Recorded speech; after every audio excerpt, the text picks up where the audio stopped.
وہ ڈرتے نہیں تھے کسی چیز سے، وہ تو موت کو محبوب رکھتے تھے. ایسے محبوب حضرت سعد بن ابی وقاص صلی اللہ علیہ وسلم نے کیا کہا؟ اللہ کی قسم ان معی قوم، ایسے لوگوں کو لے کر آیا ہوں کہ یہ کیا کرتے ہیں؟ تحبون الموت، یہ موت کو ایسے محبوب رکھتے ہیں کما تحبون العاجم الخمر، جیسے تم عجمی لوگ شراب کو محبوب رکھتے ہو، کہ جیسے تم شراب کو محبوب رکھتے ہو، خدا کی قسم یہ اصحاب رسول موت کو ایسے محبوب رکھتے ہیں. کیا تھا؟ اللہ کا خوف، اللہ کی ملاقات، اللہ کی یاد، ہر وقت اس بات میں رہتے تھے.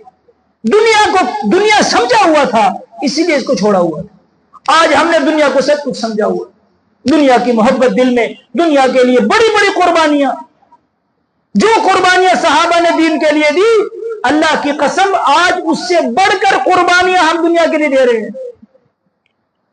وہ صحابی اپنا بچہ لے آئی، اپنا بچہ لے آئی، قربانی ہے نا دین کے لیے، اس کو لے جائیں.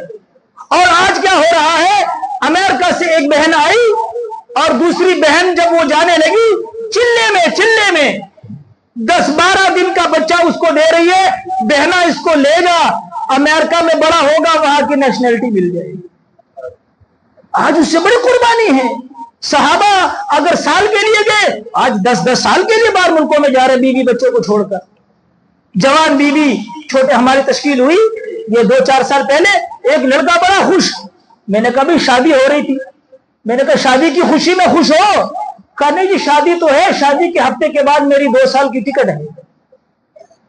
میں نے 2 سال کے لیے کیا کرنا ہے؟ میں نے دبئی جانا ہے. میں نے کہا یہ گائے لا کر اس کے ساتھ کھڈے کے ساتھ باندھی ہے، یہ بیوی نہ ہوئی، یہ تو گائے بھینس ہو گئی. 1 ہفتہ استعمال کیا، کھڈے کے ساتھ باندھ دو، اب 2 سال تک بندی رہے، میں جا رہا ہوں وہاں پر. اتنی بڑی قربانیاں لوگ دے رہے ہیں، بچوں کو چھوڑ رہے ہیں، بیویوں کو چھوڑ رہے ہیں، کس کے لیے؟ دنیا کے لیے. اور دین کے لیے کہہ دو کہ بھئی 3 دن کے لیے، تو کیا ہوتا بھئی؟ موت آ جاتی ہے. موت اللہ کے دین کے لیے تھوڑا تقاضا آئے تو موت ہم پہ طاری ہو جاتی ہے، ہم پر موت طاری ہو جاتی ہے.